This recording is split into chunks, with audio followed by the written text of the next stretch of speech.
Welcome to the Guy Pie Podcast, featuring Anthony, Chris, John, Sean, and Mark. This is a weekly podcast where five guys come together to make the ultimate conversational pie about the games they are currently playing. Welcome to the Guy Pie Podcast. I'm Chris, and joining me today is John. Hey, Chris. I've decided since it's just the two of us, I'm not going to do anything crazy for my intro. Just hold on one second. Let me take a quick sip of my water here. The sound effect is not working. Fuck. I mean Fuck! that voiceover fits that image perfectly. Fuck. Hold on. We're supposed to do that. I was supposed to do that, and then it was supposed to be like, "Oh, nothing happened," and then I don't know. Hearing you go fuck over and over again with like that image, I think that was pretty perfect. It was supposed to go differently, but that's okay.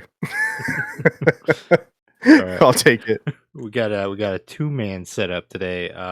Anthony, Sean, and Mark are off having a threesome. We'll see them again in another day. But let's get into it. John, you've been playing Resident Evil 4 VR. How's that been going for you? So I have my gripes and I have like some praise. I do like it. Mechanically, it's great.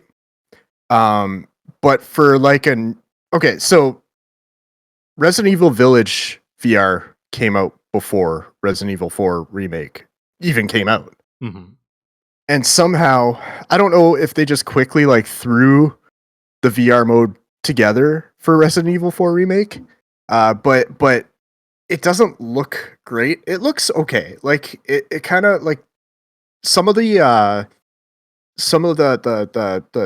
sorry, what do you call it? The fuck the word. Some of the like the backgrounds and some of the like the ground and stuff, it just looks like PS2 graphics, and like I don't know. I feel like because Resident Evil Village VR came out first, you'd think like they'd learn from that, because that looks phenomenal. Like playing Village in VR looks fucking fantastic, but playing 4 in VR kind of doesn't look great. There are times where it does look pretty cool, like when you shoot like you can't really call it Las Plagas in the head, and their heads come off and you see the little tentacle things coming out. Like that looks cool and all, but like some of the textures, that's where I was looking for, they don't look very good. Gameplay wise, it's fun as shit. I took notes from Sean with like having my knife out and like just wiggling my arm around and killing things like that. That's very effective. But the gunplay is fun as hell. Like it actually makes the game a little bit easier. Like it was I found Resident Evil 4 Remake was a little more difficult than the original Resident Evil 4. I don't know if you feel the same. Maybe it's just like I'm getting old and I'm getting worse at video games. But yeah, it does feel a little bit easier, especially in VR, like just being able to aim and shoot, just point and shoot. I'm not very good with aiming with a controller, mind you. Like you know that. I prefer mouse and keyboard for like shooting. But yeah, it does feel good overall, like gameplay wise, like reaching back, grabbing your gun from your back, reaching down, grabbing your gun. Like the only thing that I've had a problem with is grenades, because you have them equipped in a certain spot, right? And you'll reach and you'll grab it, and then you'll just look at it and you'll go to put it back, but instead of putting it back, you'll like drop it on the ground, and it'll like, there's no like you don't pull the pin or anything. You drop it on the ground and it'll just explode, and you won't even realize you dropped it on the ground. You'll think you just put it back on your chest. I haven't made it very far. I think I'm just before the giant fish boss, and I can't really like. It's not a spoiler because this game's Resident Evil 4 in general has been out since what 2004. But yeah, I'm just before the giant fish boss, and I have to say overall, like my experience has been good. This will probably be the first like full length game that I'll actually complete in VR, and I'm hyped for it. Nice. I wonder. So going back to what you started off with, in terms of your surprise with like Village, like looking better visually in VR compared to 4. I assume there are a couple factors that would play into it. I think the big thing is like when before VR was coming out, right? Village essentially was done, so basically they had all their time to dedicate to working on that. Whereas compared to 4, they were working on the game itself and working on the VR at the same time, and then obviously the VR delayed a bit, came out I think almost a year after launch.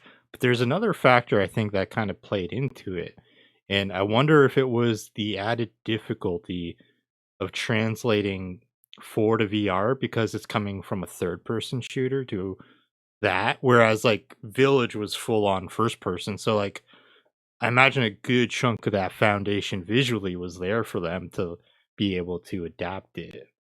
So I'm You know what? With curious. you saying that, it kind of makes sense because like the cutscenes are all like 2D, like you're looking at a screen, and then anytime like you do like an action, like Leon action, it'll actually like zoom out behind him, and you can see him doing the action instead of you just doing it.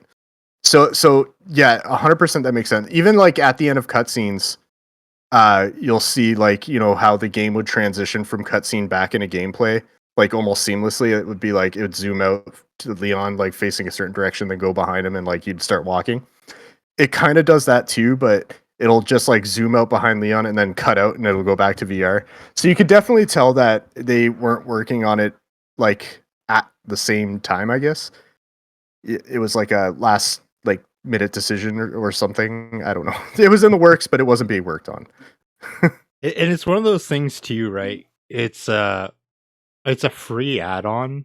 Like they don't charge you for it, so it's kind of like it's something that technically wouldn't have even been there. So like, can you really like anything is better than nothing, I guess, in that situation. But yeah, I do remember when I played a bit of Village VR and just being in those cutscenes. Like I remember like at one point in one of the cutscenes when you get knocked to the ground, and it was so jarring because like I was standing, but I was also laying down because of the game. But how they do that for the Resident Evil 4 remake sounds very even more jarring because it's just like totally immersion breaking because you're just like you're getting like pulled out to just watch, which is just fucking weird.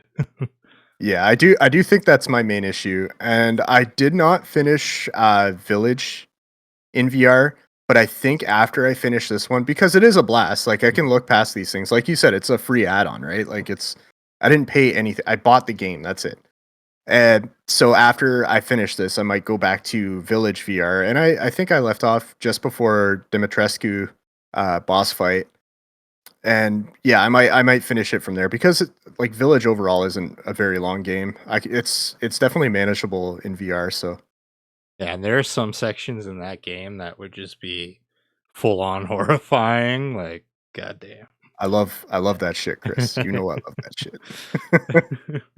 Yeah, no, like it was funny. I remember when I had my VR, I had bought Resident Evil 4 remake when it came out, and I was like, but then they announced the VR add-on. I'm like, well, I'm gonna wait to play it for when like the VR add-on comes out. And by the time it finally came out, I had like sold it to Sean because it's kind of just like I just realized VR just wasn't for me. So basically, I paid full price for Resident Evil 4 at launch, played it like a year later, regular version, and I look back on it, I'm like, why did I do that? Like I could have just played it at launch, but that being Yeah, you could said, have that, or you could have waited it out, not bought it when it came out, and and just get it waited on for a sale sale. or something. Yeah, Yeah. yeah. But I mean, Resident Evil 4 is a great game, Oh and the no. remake is really good. I just couldn't get past the like the crafting system they added. I didn't like that. And ammo, even though there's a crafting system, ammo felt like super scarce, as in like Resident Evil 4, like the original. You always felt like you had an abundance of ammo, so I don't know. I don't know. I feel like VR makes it a better game, like the remake, I but definitely I could see that for sure. I could see it I think improving I it. think it could be a better VR, you know? But yeah, any final thoughts on Resident Evil 4 remake VR? Just wiggle your knife around. It's just wiggle. It's the best way to kill. Yeah, so next up we got Pokemon Violet. I ended up doing the Nintendo Switch. What is it? It's basically you get the vouchers, the 2 vouchers for the reduced price. So I got Violet and I got Fire Emblem Engage to play. Um, I remember when Violet came out. I remember how much of a shit show like Scarlet and Violet were, like with like the performance issues. So like obviously I was going in with very low expectations. And to be fair, I haven't played too much. I got to like the school section. I I think I'm basic. I just basically got the task of like I have to go beat the 5 team stars, like hideouts that are I'm assuming are essentially the equivalent of gyms in this game. So I'm still very early on. There are things like I like about it. There are things like I kind of go obviously I feel like visually the graphics lack a charm that is definitely like I think back to like those old Pokemon games and how even though how simple like that animation style for those games was, it was very charming and it kind of just brought you into it. In terms of like how the world operates, it's cool being able to just like randomly throw a Pokeball and have my main Pokemon run around with me. I like to counter the fact that instead of that top-down view where you could see items easily, they made like the red beams pop up. So like you can see them off in a distance. So you don't have to necessarily worry about missing stuff.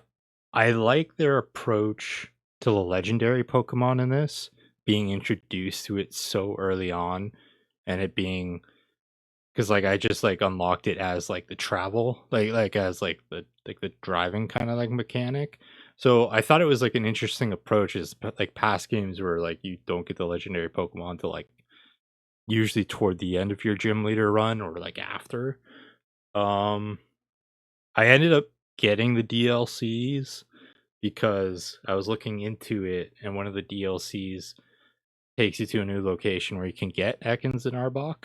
So which I see value in because now I can get Ekans, Arbok, and Seviper, but then I can access like the Pokemon Home and transfer those over to like the Brilliant Diamond, Shining Pearl, and then even if I wanted to play Sword and Shield again, I could transfer them that way. And basically, I think it was playing this game in a weird way reminded me of I think the most recent Pokemon game that I remember fondly, like in terms of newer, which isn't even that new, is like the X and Y era on the 3DS. And I think that's because like you could pretty much get every Pokemon. Even like if you couldn't catch them, just like the Wonder Trade system was really cool. Um but that being said, I did find something funny about the beginning, John, that I think you might appreciate. For the first time in a Pokemon game, I felt like an asshole picking my starter Pokemon because you have all 3 of them out there staring at you as you're making that decision. And then then your like rival picks the second one and there's this just lonely Pokemon just standing there by themselves and I'm like, I feel like an asshole. You know what though? Like the starters in that game, I'm not very big on. I mean, they're great for the first little bit, but just think of it this way: like that starter that you left behind, he's not gonna like rot in your Pokemon box when you decide to stop using him. You That's know, fair. because that's what I did. Is like eventually I stopped using the starter, and he just sat in my Pokemon box. So you know, at least that Pokemon's kind of free. You know. That's fair. That's fair. Yeah, I went with the Fire Crocodile. Who did you go with? If I remember correct, this is the one with the rabbit, right? Is the rabbit one, or Yeah, is it? uh, I can't really or a remember duck? Was it a because duck? Was it a duck? Yeah, I think it was a yeah. duck. A So a water rabbit, duck. a duck, and no, it was the cat. No, it wasn't. Yeah, the What grass the cat. fuck? Yeah, the grass cat, the Okay, water right. duck, and then Okay, yeah, the so fire crocodile. Yeah. I did go with the grass cat. Um, mm, mm-mm. I have to say, like, I was very disappointed with the starters in this game. Like, not like pre-evolutionary, but like the third evolution of each of them, whew, not good, not good. Fuecoco, the fire starter, right? Yeah. That's his name. He's kind of cool, I guess. His final evolution is pretty okay, I guess. But the other two are just like I do feel like I don't know. I don't know where we're at. Like start. I was kind of playing this. I don't know if you agree with me or not, but I feel like we're long overdue for them to flip the switch on starter Pokemon and just get away from like the fire, water, grass starters and just go with like 3 different types and just kind of make it different. Or like I kind of agree. Like I've always like there's always been like that fan like kind of fan written like game where it's like, oh, it's like a poison starter and a bug starter and a you know but I feel like fire, grass, and water are like the 3 that kind of work right, I guess, because if you think about it, like evolutionary, like the typings and stuff, they kind of like all have a bunch of different um a bunch of different like weaknesses and stuff. And I feel like maybe fire, grass, and water just have like that rock, paper, scissors like weakness chart that just works pretty good. The only other ones I could think of are like fighting, psychic, and ghost that are kind of like the other like kind of rock, paper, scissors style. Mhm. Because I think it's like psychic is weak against ghost, but strong against fighting. No, that wouldn't work because then ghost wouldn't be strong against, or no, fighting wouldn't be strong against ghosts. That wouldn't really work. Yeah, no, I can't think of another typing that would be really good for this. yeah, it's fair. I'm trying to think. Um, trying to think. Psychic, poison, bug. I think bugs are weak against poison, and are bugs good against psychic? Yeah, but I don't think psychic's good against.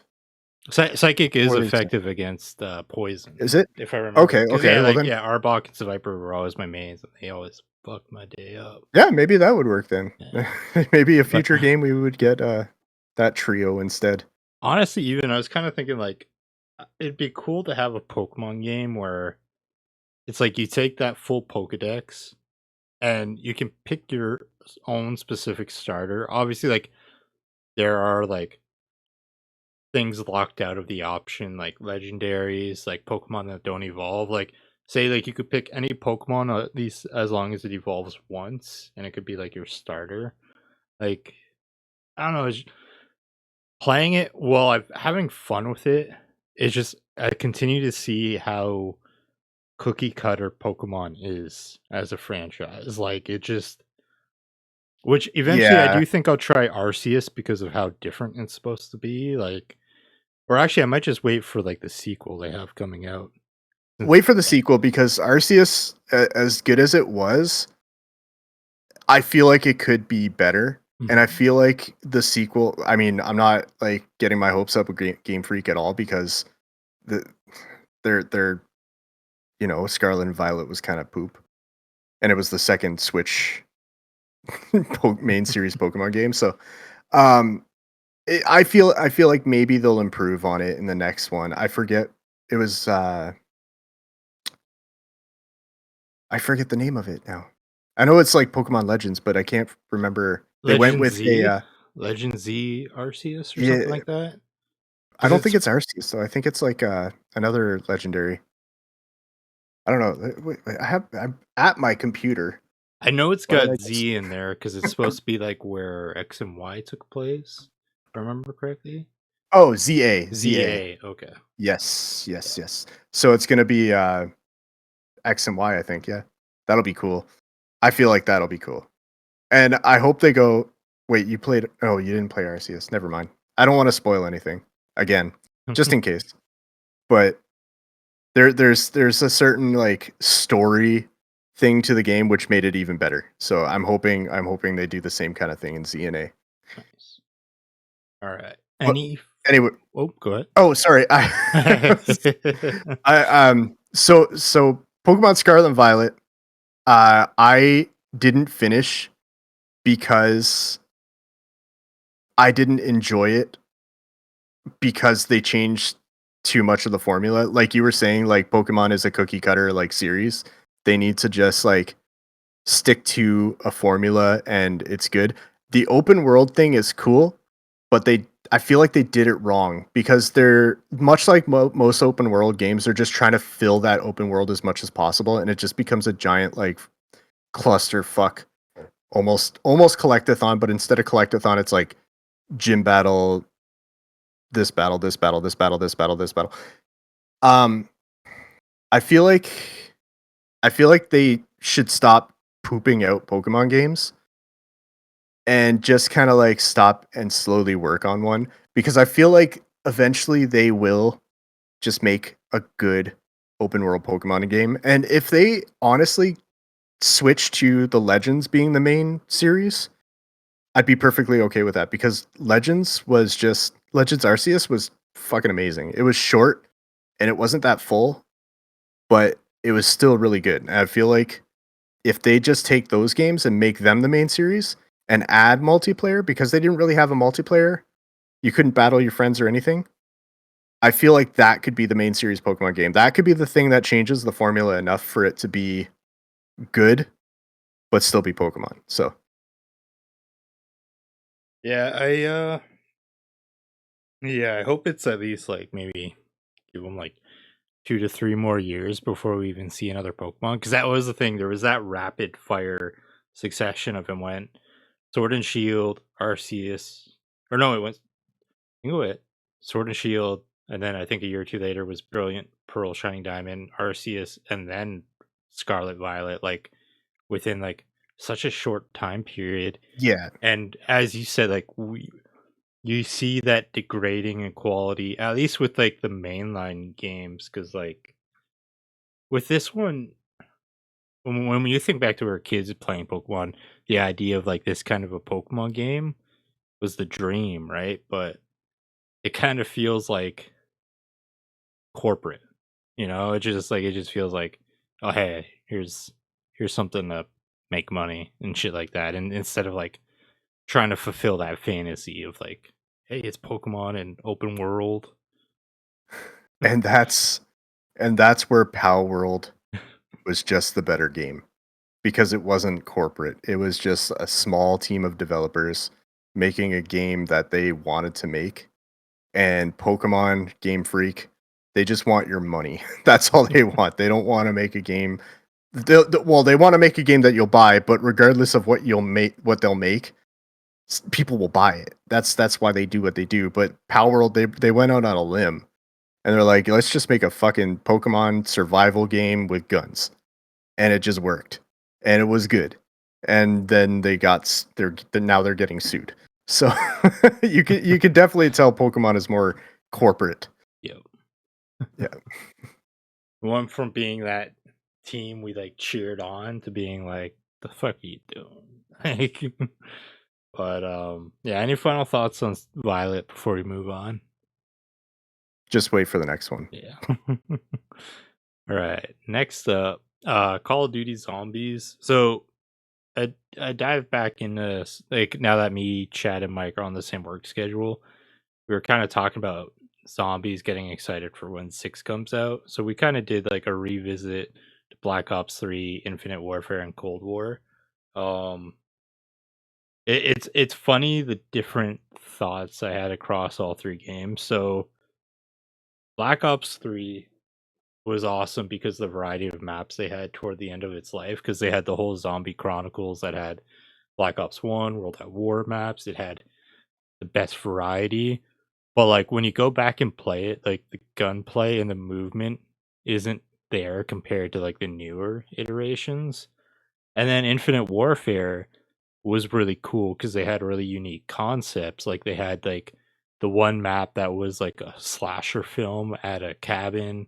They had zombies in Spaceland. They had a whole kung fu like map where you can get kung fu powers. Really cool concepts, but when we were playing it, every weapon I got from the box was pure garbage. So I remembered like for the last time I played it, I'm like, the weapon variety in this game was fucking shit. Where like Black Ops 3 and Cold War had really fantastic weapons. Cause like when you hit the box, like even if you don't get what you want with those games, sometimes you'll be walking away with something suitable, right? That brings it to like Cold War, where Cold War I think is cool. It has like the best gameplay. I'd say best variety of weapons. Um, Outbreak is an interesting switch to the format, but like where I think it kind of suffers is like the core zombie maps, like those round based maps, aren't as memorable as past games. So basically, all this is just me being like, I'm hopeful 6 ends up being a combo of Black Ops 3 and Black Ops Cold War, where the gunplay, like the movement is fucking solid. But as like the year goes on with Cold or Black Ops 6, I hope they go back to what they did with Black Ops 3 and they release remakes of the older maps to kind of like fill out the variety in which you can play. But yeah, it was interesting going back and playing zombies. John, what are your thoughts on these games? So I never played the Infinite Warfare version of Zombies, so I don't really know what to say about that. I think my favorite Zombies was definitely Modern Warfare 2, just because like that one was like I feel like that one was perfect, and I feel like that one had the best maps. I could be like, you know, just nostalgic for it, but like Kino, right? Kino was one of them. Oh, Black Ops 2. Black Oh, Ops. that was Black Ops 2. Black Or Ops 2. Sorry. Black Was Ops it? 1. Kino Daytona Okay, was Black so Ops that 1. was Yeah. Black Ops 1, sorry. Modern Warfare 2, where did I get that? Did they even have a zombies in Modern Warfare 2? Not in the original. I don't know if they put it in the remake. That's why I Okay. at first I thought you were talking about the remake. I was like, I can't say anything because I never played that. Nah, you could have stopped me. But yeah, I meant Black Ops. Yeah, that that was probably my favorite zombies. And then after that, like I would only buy like the games that had zombies, that like Call of Duty. Mhm. Um, I'm extremely hopeful for 6. I liked Cold War's zombies. Like I like the mechanics of it and the gameplay of it, but I feel like there wasn't enough. I don't know.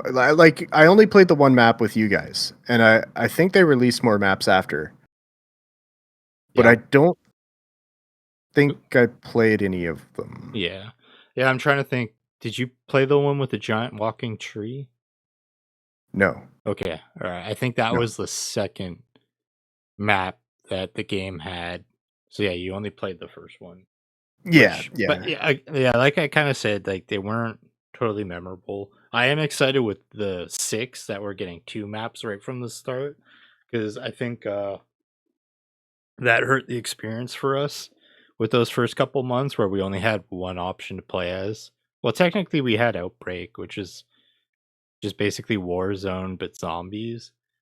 And like it's cool for being something different, but it still doesn't feel like that traditional zombies experience.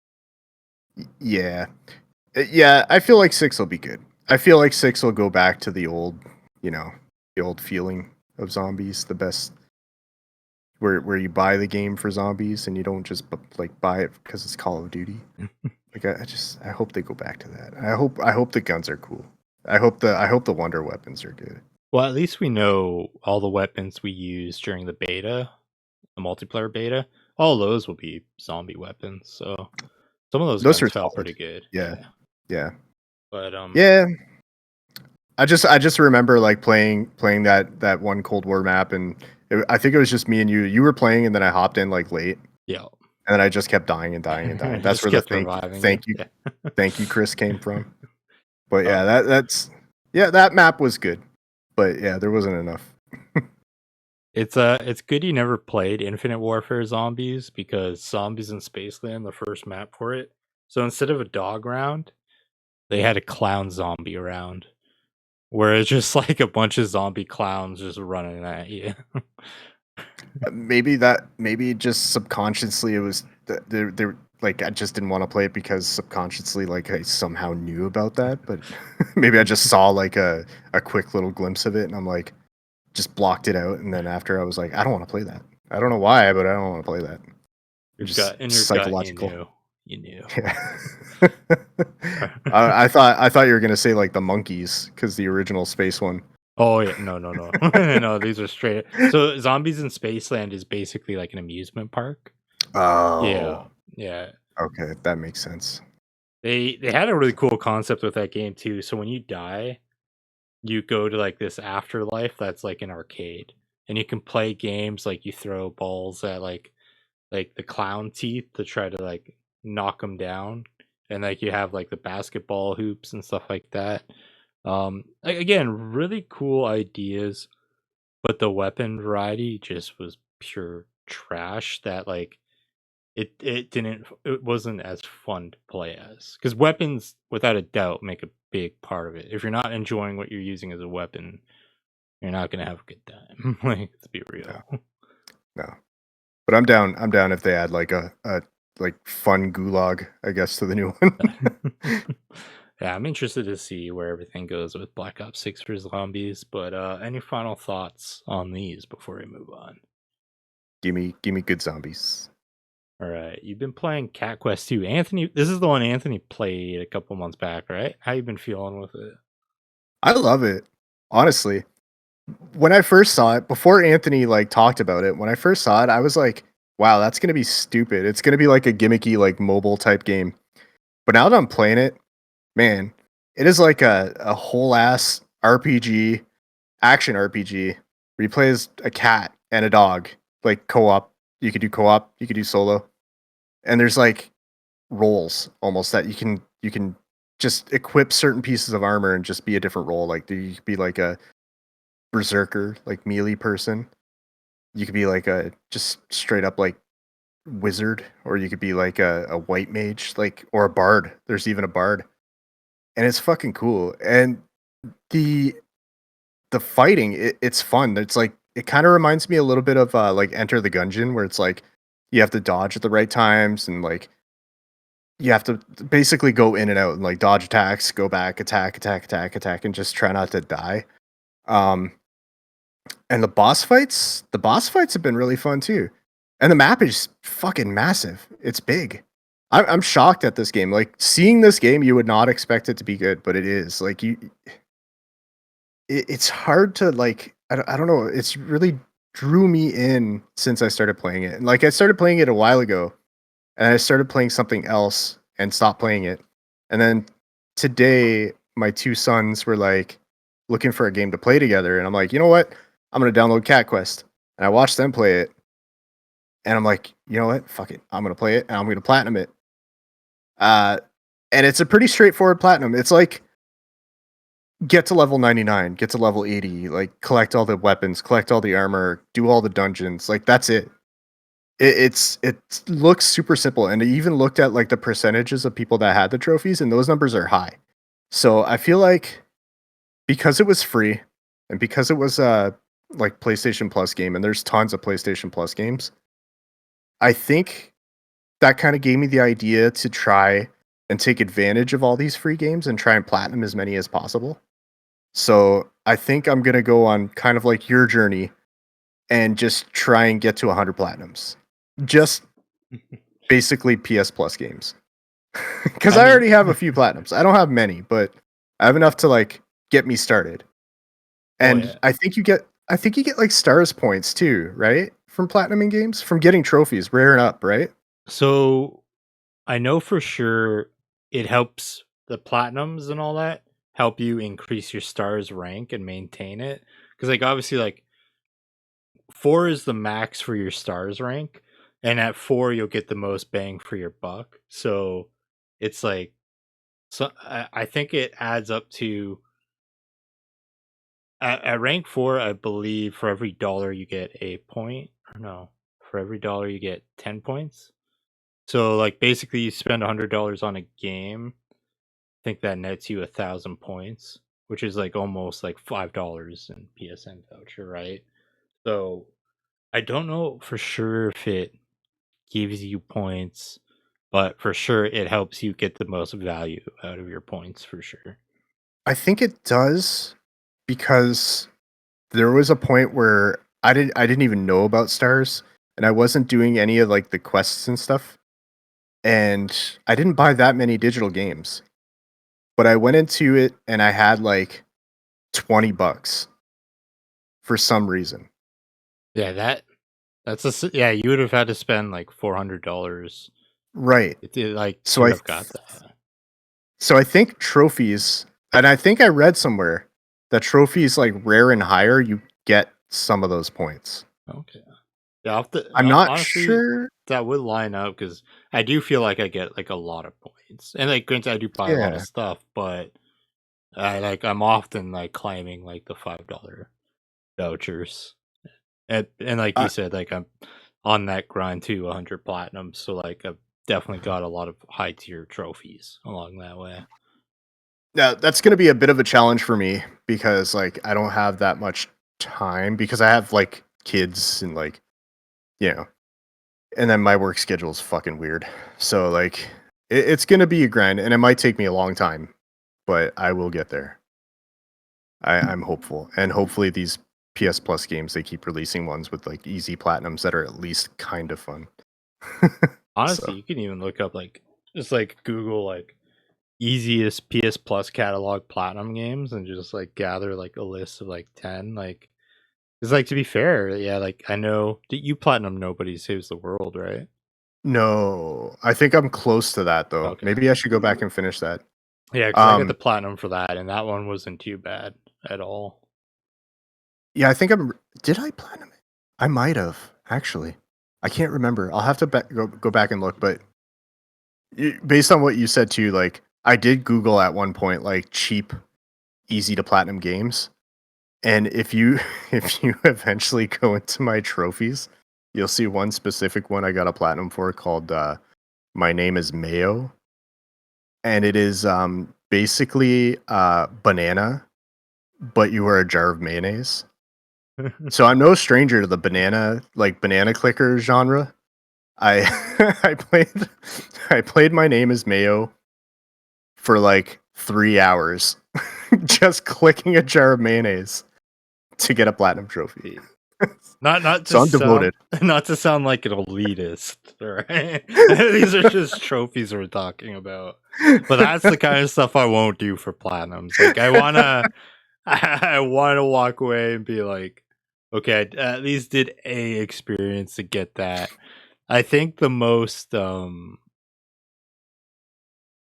egregious I think I did was for like DC Universe Online, where like because like for that you had to like get like 6 characters like max level, which was a grind in of itself. And I had like I think it was like 2 characters away.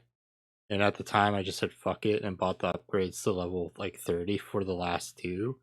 So like it basically just like I paid to like get them to there, but then the trophy unlocked. Like I think, but like that was just because like I just like I didn't want to invest more time, but like I put the time in, so it was like I think that's like the only caveat of like where I've done something like that. But that being said, actually I'll save it for when we shoot the shit. One of the games I'm thinking about picking up to try to get a easy like 6 to 8 hour platinum. But in regards to Cat Quest, I think this is a game I eventually will check out.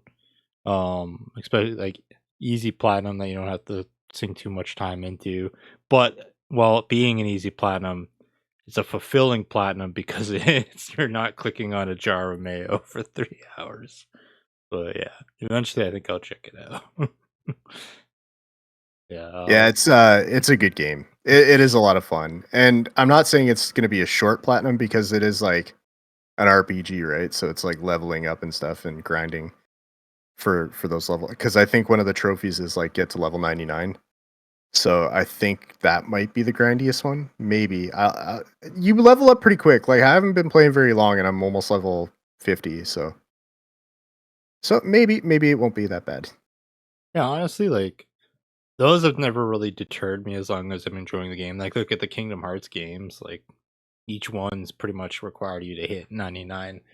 And even for those, like, those can be a bit of a grind too, just to get to like 99 and all that.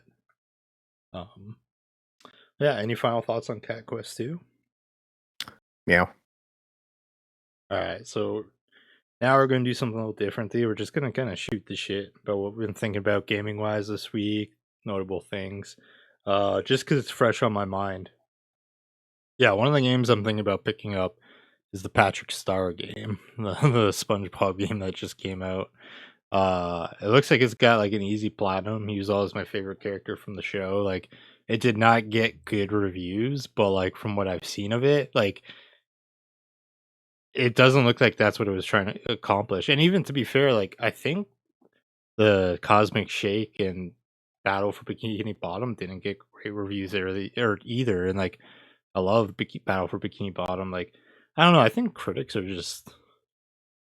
Well, we're going to be discussing a lot about critics. I think there's a couple things we'll be talking about. I've kind of like I've been thinking about this week because a lot of reviews have come out. But has this caught your attention, the Patrick Star game, John, at all? No. I think it was just like a passing glance. I saw it or something. I'll play it. I play the fuck out of it. Like Battle for Bikini Bottom, like looked like fun. I didn't play it. I think maybe I have it. I think that was a part of PS Plus at some point, and that's supposed to be an easy platinum too. I still need to do that, like because I mainly played it back in the days of GameCube. That's where I played most of my time in it. I feel like it'd take a lot for a platformer, for me to really enjoy it. Like Astrobot, that was really good. That was really innovative. Was a satisfying platinum for sure. Yeah. Oh my god, was it ever? It felt good at the end. I was like, I'll never have to play this game again, but at the same time, like I'll miss it. Unlike the Bloodborne platinum, when I got that, I was like, fuck, I'm glad I'll never have to play this game again. It kind of makes me sad, like not playing Astrobot again, you know?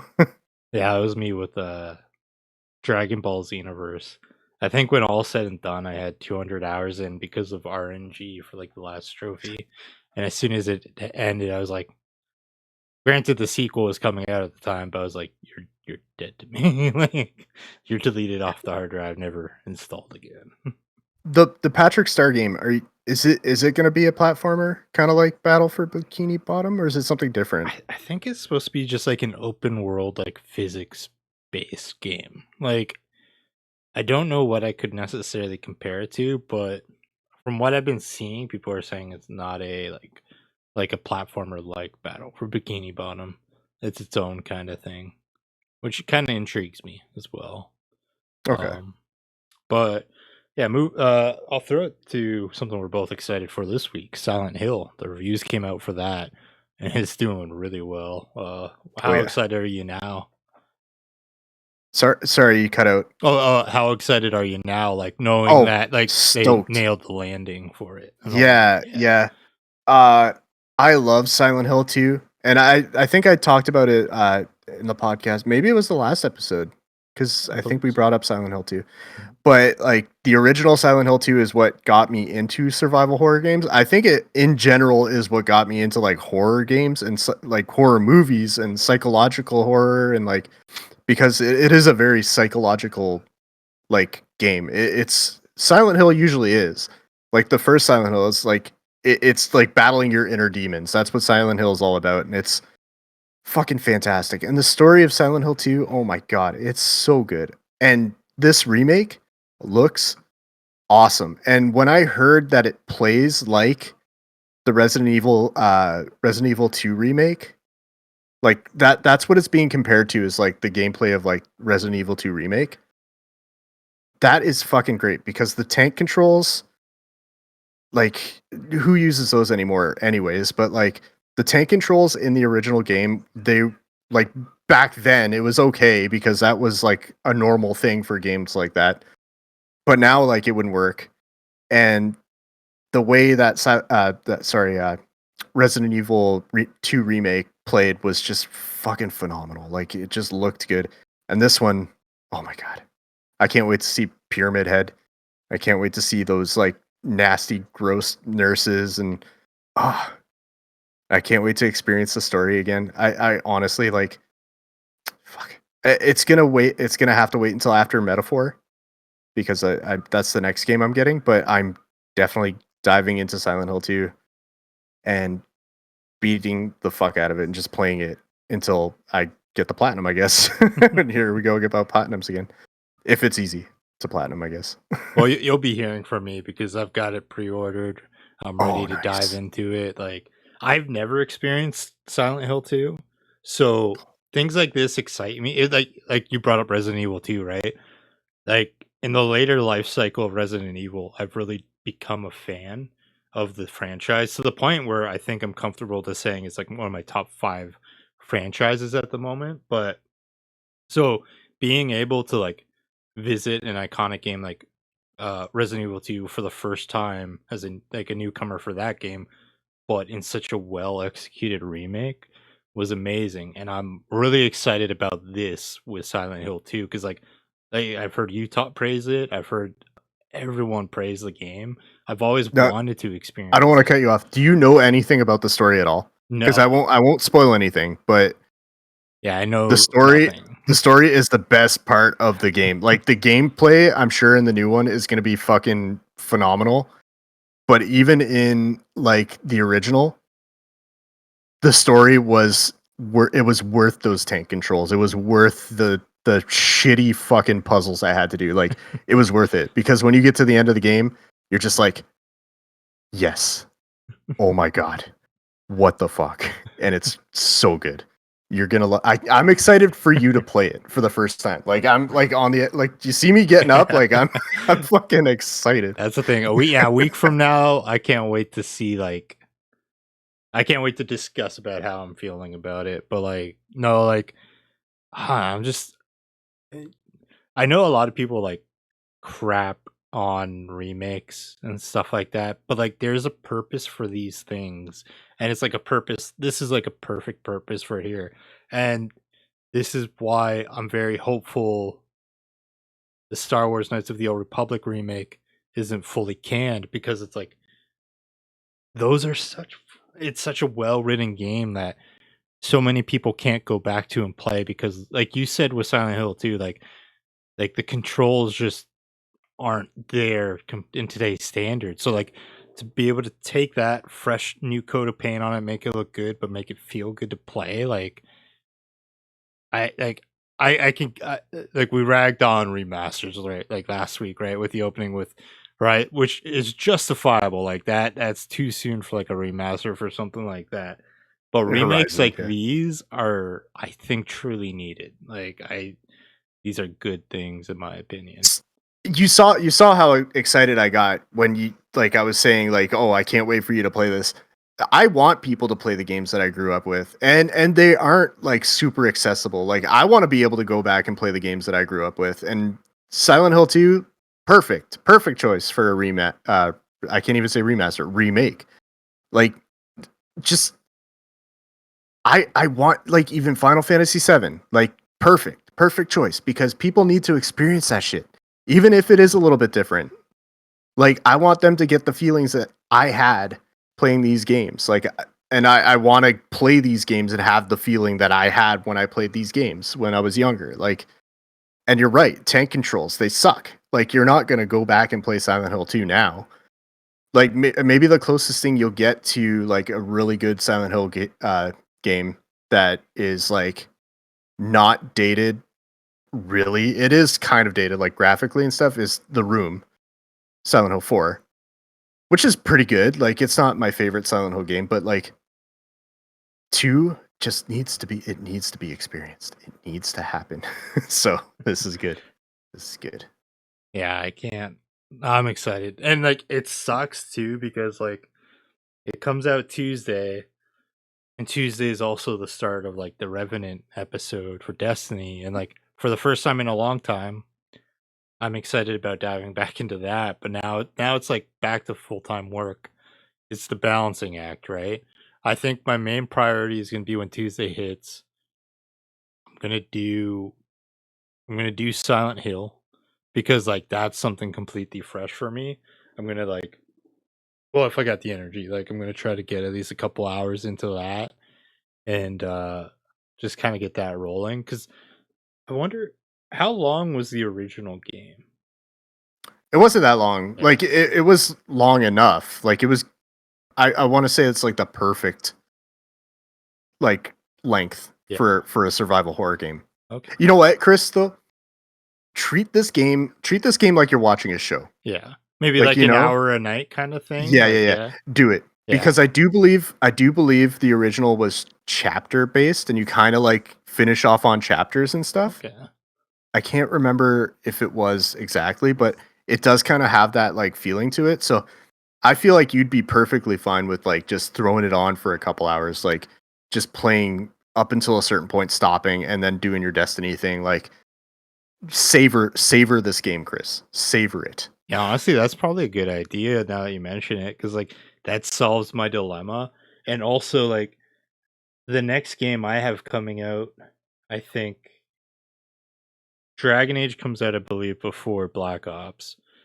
So like, but that's not till like the 17th. So I still got plenty of time for this, and plus long weekend coming up, right? So like, if I find myself really hooked with like the 4 days during the week, like I can grant myself longer periods on the weekend with like Silent Hill and all that. That's the thing. It's October. It's spooky month, right? So it is good to like kind of like savor this experience. Mhm. But I'm gonna ask you something. Because you brought up Metaphor. Have you checked out the demo for it? No. Okay. I won't. No. No. You don't want to No, get because- those first 6 hours in?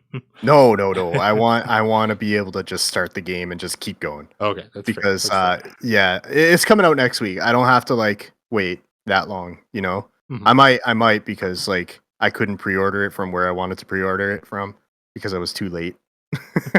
But I might have to resort to buying it from the evil GameStop because I'm no longer buying digital. I'm only buying physical. So yeah. Yeah, not to like jump on like the GameStop hate train, but I was thinking about something earlier today that I found like annoying as a consumer. And it works out perfectly that we're just shooting the shit. Um, but I remember back to when the PS4 Pro came out, and I went in to buy one, and then the employee was basically like, "Why would you even do that?" Like, kind of like he's just like, "It's not worth it," and it's just like as a practice of like kind of like insulting your customer and being like judging them on what, because like I had that happen twice at a GameStop. I had it happen again when the DualSense Edge came out. I asked them if they had it, and I was hit with the same response at a different location from a different employee. And it's just like, how is that like okay? Like Think about it this way, like the way GameStop customer service like online and whatever treated me with the whole like VR like price match basically. They probably treat their employees with the same kind of manner. Like the GameStop in general they probably just treat their employee. I know for a fact that GameStop employees don't want to work at GameStop. They fucking hate it. But it's a job. Like, you know, so they'll do it. And I'm sure that misery kind of reflects back onto customers, which it shouldn't because it's customer service. You're supposed to like the customer's always right. Like I'm in customer service. I know that. Like I don't ever like I don't want to say I never snap on a customer, but there have been times where I've had to because it was just a shitty customer. But going to GameStop, I know what you mean.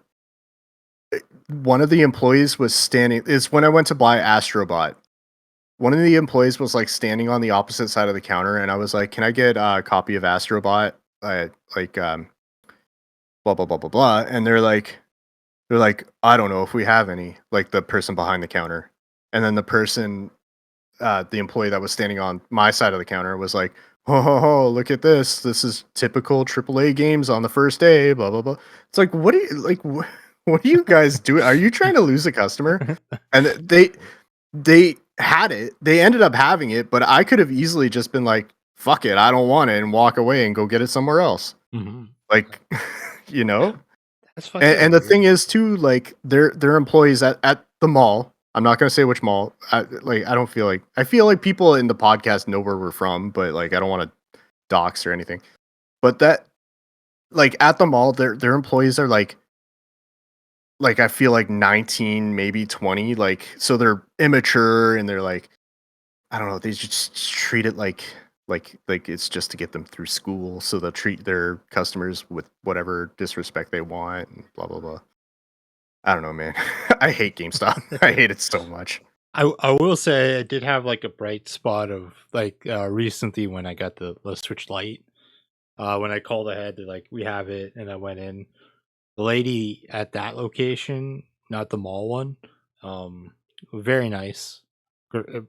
Didn't judge me and go, "Why do you want that?" Like, kind of great customer service. So, like, not to like throw them all under the bus, but that is bizarre to me. Like that, yeah, because I was working Toys R Us before my new job, and like I was working customer a lot. Like most of my life, I worked customer service, and I've definitely been like a dick to people. Like I've had my bad days, but it's just wild to me of like the amount of times where I wanted to spend money and like you get like reprimanded for it.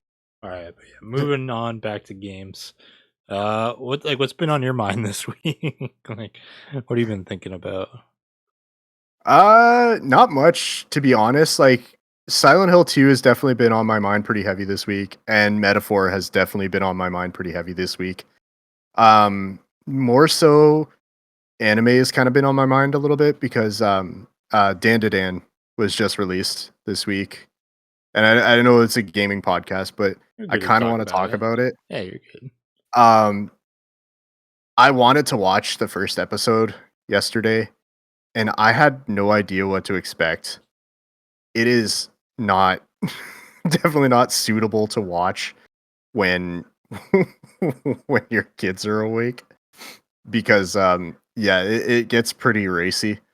Uh it was fun like up until a certain point and then I had to shut it off because they said like I don't want to spoil it for anybody that hasn't watched it yet, but it's just something it's a supernatural like anime. It's like supposed to be like horror action comedy.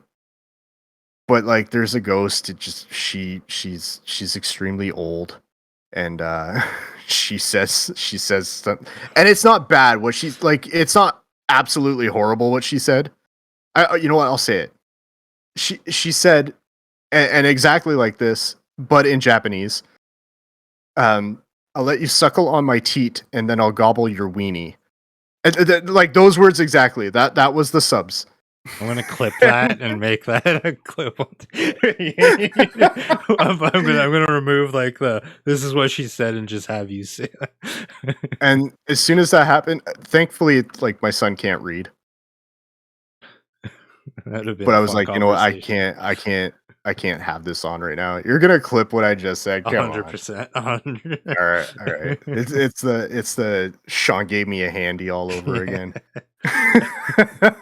Well, It's just gonna be if a compilation of me saying things like that. if it makes you feel any better, the next clip I'll be posting is me saying "like a dragon, pirate Rakuza." So That's good. uh, Yeah. That's but okay, man. I'm cool with it. I have little shame, so we're good.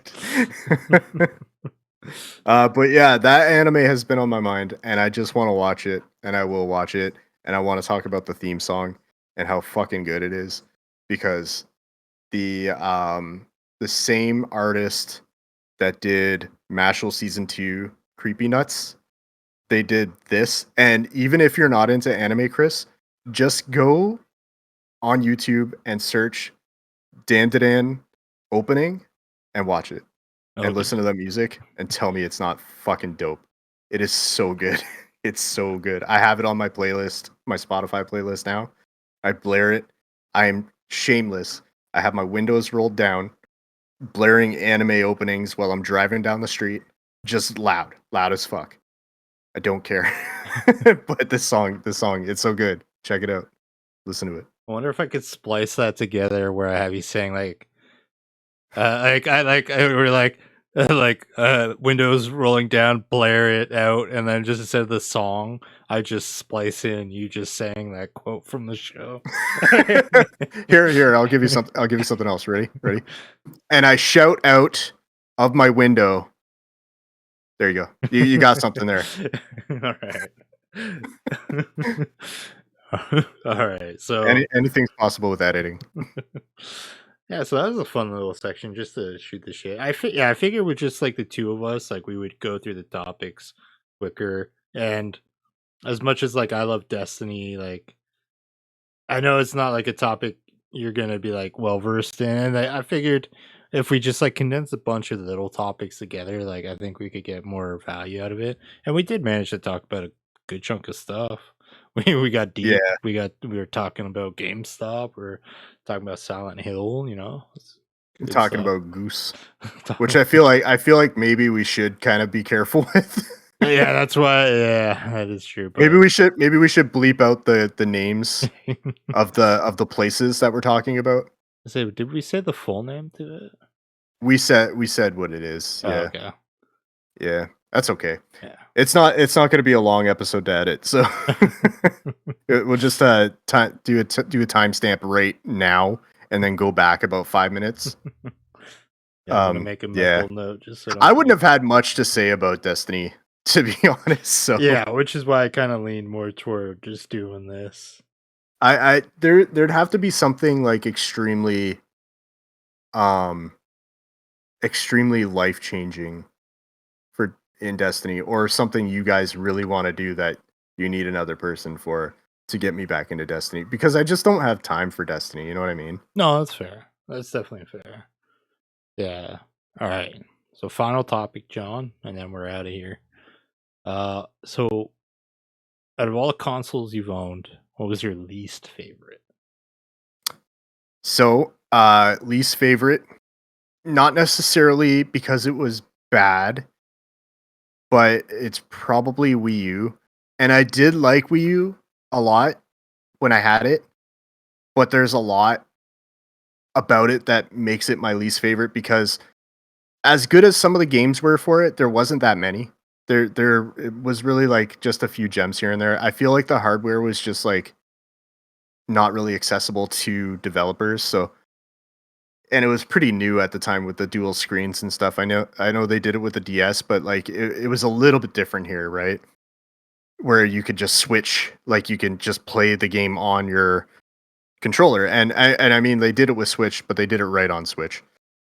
I think the least favorite thing about it was the controller, the screen, the second screen. It was just, once that broke, you couldn't get another one. You had to just have that one.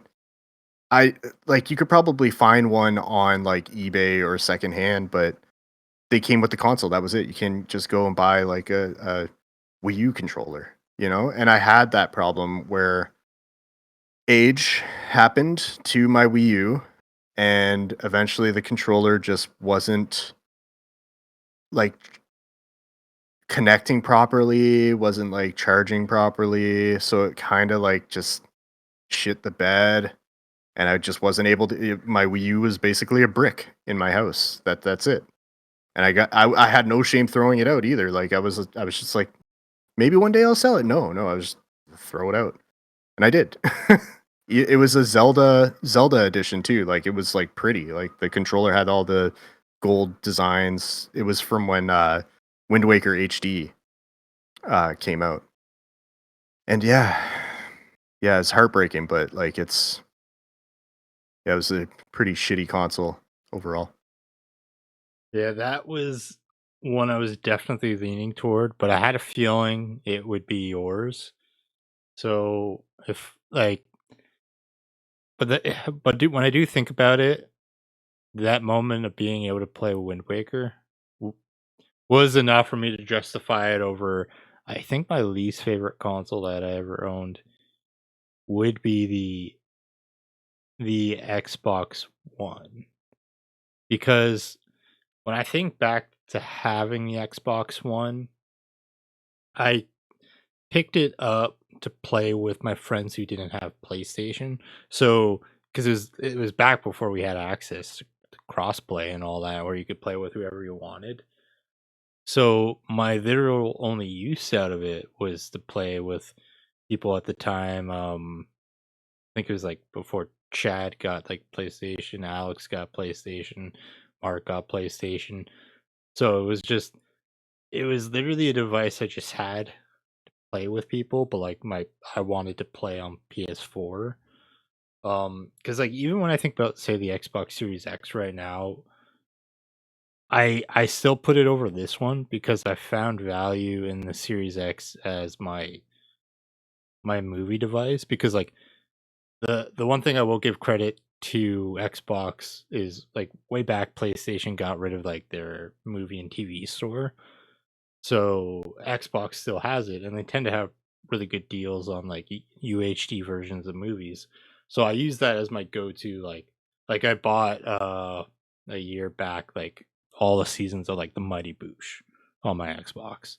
So like I I have value in the X right now just as a not so much a gaming console, but more of a just an entertainment device.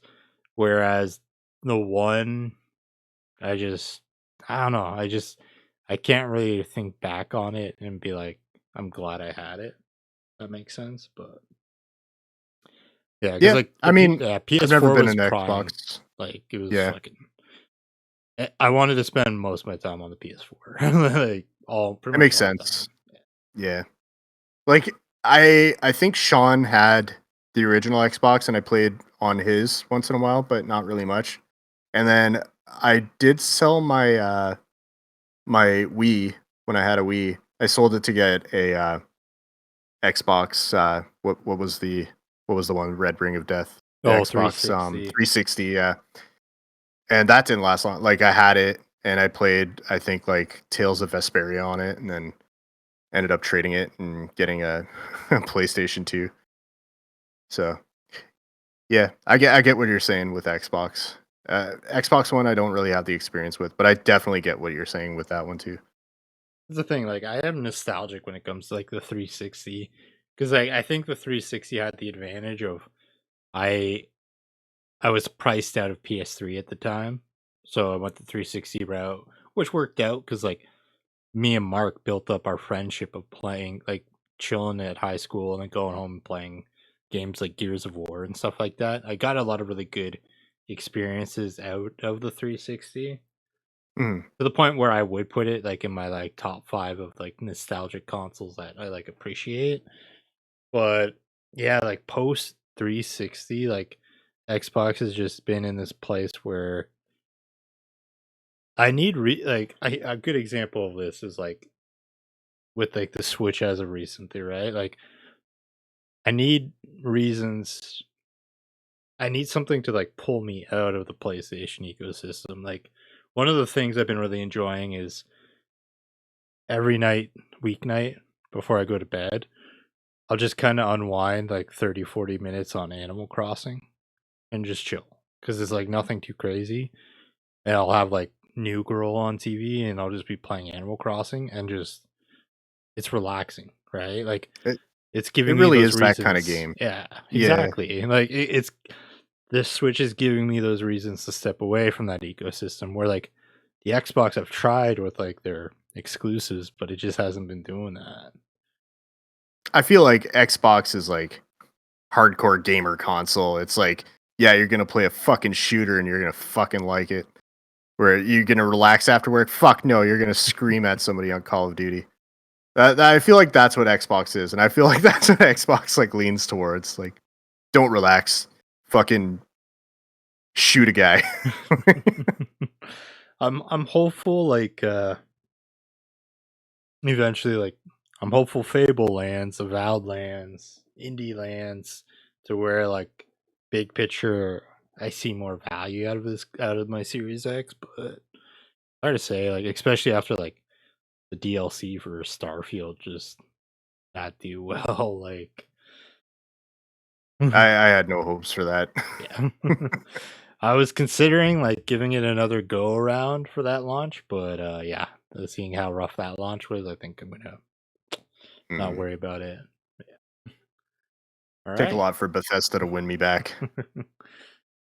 I think that the lot that will win that for them to win me back is that next Elder Scrolls game, and I really hope it's not console exclusive because I can't wait to play that when I'm 50. yeah, I can't wait to play it on my deathbed.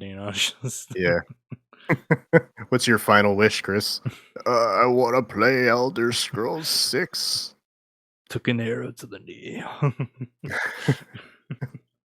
All right, man. That has been another successful episode of the Guy Pie Podcast, a solid 2-man episode. I'm Chris. That's John.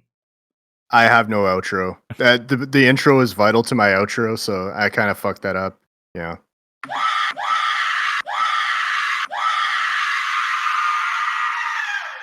There you go. That's the way.